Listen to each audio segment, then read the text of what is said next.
Hi, welcome to the Catholic Corner. I'm Monsignor Walter Nolan. In St. Paul's letter to the Romans, chapter 5, he writes, "But we even boast of our afflictions, knowing that affliction produces endurance, and endurance, proven character, and proven character, hope. And hope does not disappoint, because the love of God has been poured out into our hearts through the Holy Spirit that has been given to us." Today we're going to share a beautiful, beautiful, remarkable story of love, faith, family.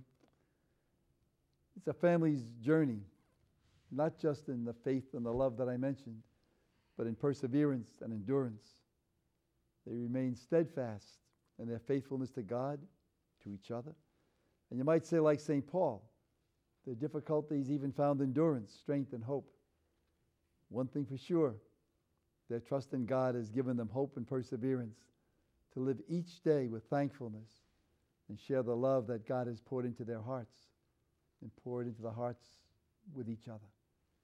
The Racasta family, represented here today by Mom Marianne Racasta. And I'm smiling a lot because I knew Marianne when she was hope you don't mind me saying a kid, but a beautiful young lady in school.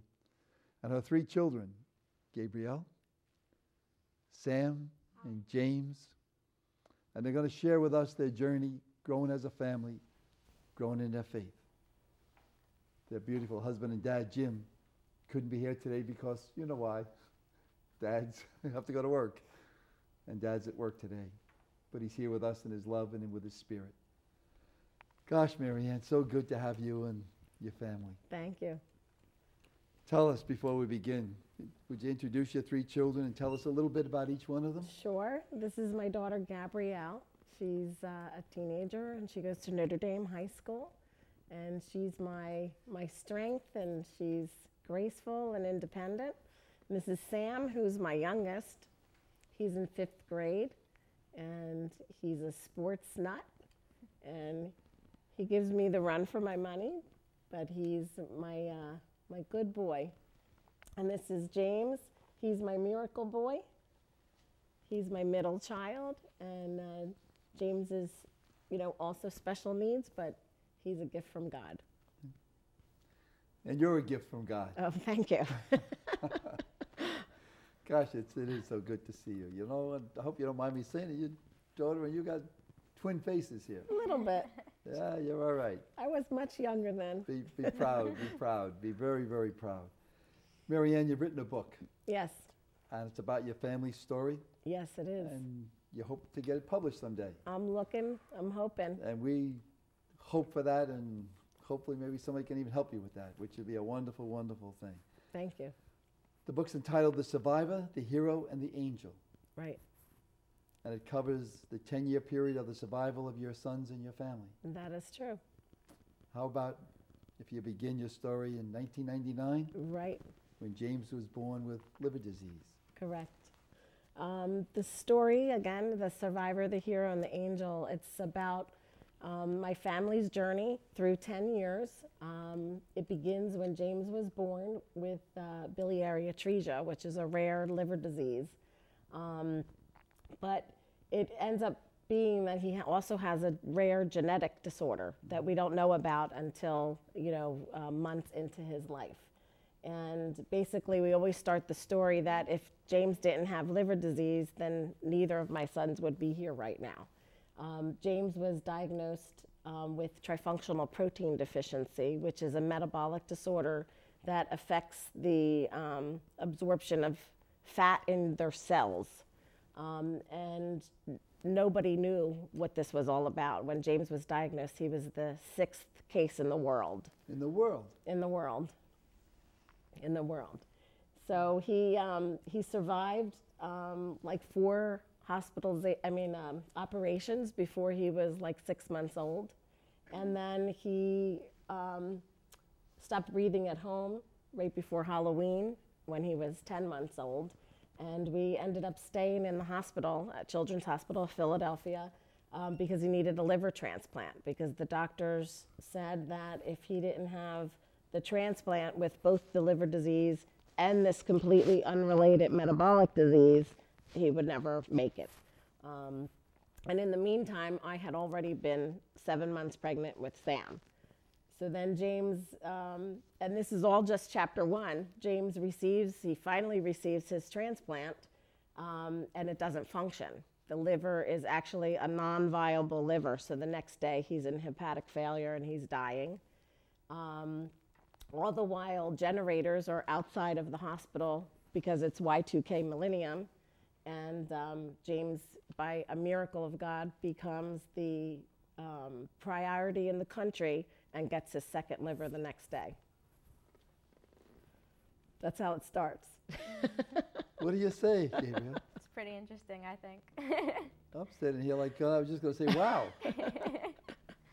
So he's a miracle. He really is. He's a modern day miracle, and that's sort of what the story is about. A modern family that is about faith and love. I mentioned that I knew you as a young lady, and you're always a neat young lady. And your faith back then, I remember, Mom had a lot of faith back then too. Right. We talked back when she was in high school. Why did you write the book? I wrote the book because I feel that there's a message out there that God lives in our lives today, in ordinary lives. And this gift, really, that he's given to us. You know, I always feel that if it wasn't for James, you know, we wouldn't be the people who we are today. And because of the boys and this whole situation, we've become better people. I really had thought that I knew what life was all about because both my parents, as you know, died when I was young. Sure. My mom died at the age of 50, and my dad died at the age of 44. And I thought that I had my trials in life, and I thought that living one day at a time was, you know, important. But this was even more so, you know, really taking each day and appreciating what God has given us.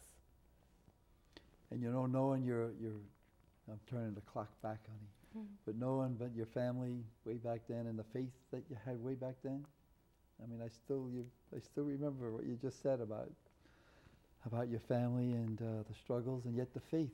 Right, the great faith that you all had. It holds you together, you know, and I think that's what I'm trying to say in the story. Even though it is about, you know, the boys and the struggles, it really is about endurance and the strength to carry on, to have the courage to, you know, take what God has given you and keep moving forward positively. You know, every young lady and every young man grows up and has dreams and hopes and whatever. And usually our hopes and dreams are whatever they are. Right. But they're always, you know, that we win the ball game and whatever happens. How did you feel? What was your reaction, honey, when you learned about your son's disorder? It was pretty unbelievable. I mean, the metabolic doctor was writing all this genetic stuff on the chalkboard, and we thought, how could this possibly be? You know, I had a beautiful, healthy daughter. I was healthy. My husband was healthy. And then, sure enough, the biopsy showed that he had this rare, strange disorder. And again, I was already pregnant with Sam. So there was times where it was challenging because I always thought James was going to die. And did God have another child inside of me because he was going to take one away? And the chaplain at the hospital said, no, God would never replace another child with a different one. So, you know, every life is precious. And, you know, knowing that this disorder was so unbelievably rare at the time. I mean, there's probably less than 100 cases now. But in 1999, he was the 6th case in the world. So it was unbelievable that I was learning, my husband was learning from the doctors, just as the doctors were learning, of how to take care of them, how to keep them alive, what to watch for. Did you ever punch the wall or start to say, God, where are you? You know, I never blamed God. I always wondered what his plan was, but I never gave up the faith. You know, it was kind of, okay, now this is happening. Where do we go next? And it does say in the book that my prayers changed. Like from when I was a young girl, I always knew and I always prayed, God, give me strength, give me patience, give me peace, help me.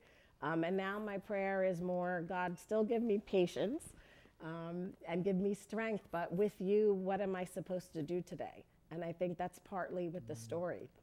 I felt that, again, our story is a modern day, It's a Wonderful Life, if you would. And that, you take what you have and you need to share it with others for inspiration, for courage, and, to just keep moving on. I mean, we all make impressions on one another, and we all touch each other. And love comes in lots of packages. And love comes in lots of packages, yes, that is true. The love that you have is, it's amazing how it really binds you. And I think, at least I know myself in life, you think back and you say how he does walk with you. Even when you don't think so, he's somehow there. Yeah. There's a great expression, it's in the scriptures, about, he says, my yoke is easy and my burden light. Sometimes we might say, yeah, but, Yeah. spell it out again, Right, tell me one more time. But there's a good understanding, I think, about the yoke. See, the yoke is how the animals kind of work together. And he's always been like our yoke brother. That's the way I look at it. And that every yoke is made for the particular person, and that's why it's so great. What's been the most difficult time, or low, if that's a hard question, and you can't put it down into a small period of time, but right. I think some of the challenges. I think one of the most difficult moments was when James was 2, and he just had a cold, and he ended up having a cardiac arrest out of nowhere. And after 2 hours watching him be revived, which feels like yesterday, the doctor said, I don't think Jimmy's going to make it this admission. And my husband and I were just like, what do you mean? We never thought, hey, he's going to die. Yeah. And he ended up, pulling through. And 5 days later, he was off all heart medicine and was okay. And, he's here today. I know. Yeah. He's too tough, Mom. He's so too that tough. I think that was the hardest moment. Sure. I mean, having your infant child and thinking that God's going to take him away from you. Gabrielle and Sam. Yeah. You're blessed to have a mom and dad like that. Mm-hmm. You really are. What's been hardest for yourselves? Well, like my mom said, it's basically about my brother. About your brother. Wasn't there the expression, he's not heavy, he's my brother? God, Sammy, you're terrific. Well, Sam's had his own trials too. I mean, he too has fought hard when he was in the hospital and has had the tube in his throat lots of times. But look at him. But look at him now. Look at that toughness. Smile. That smile's going to win you $1 million. And it's hard being apart from each other, I know, you're trying to talk. Constantly the first 3 years of their lives, we were in the hospital every 2 weeks. So I started counting and marking it on the calendar because it was unbelievable. Whether there was a holiday or a birthday or vacation, it didn't matter because one of us had to leave and one of us had to stay to be with the rest of the family. But we never left James or Sam alone, whoever was in the hospital. So being apart a lot, I think, was difficult. And I know for Gabrielle,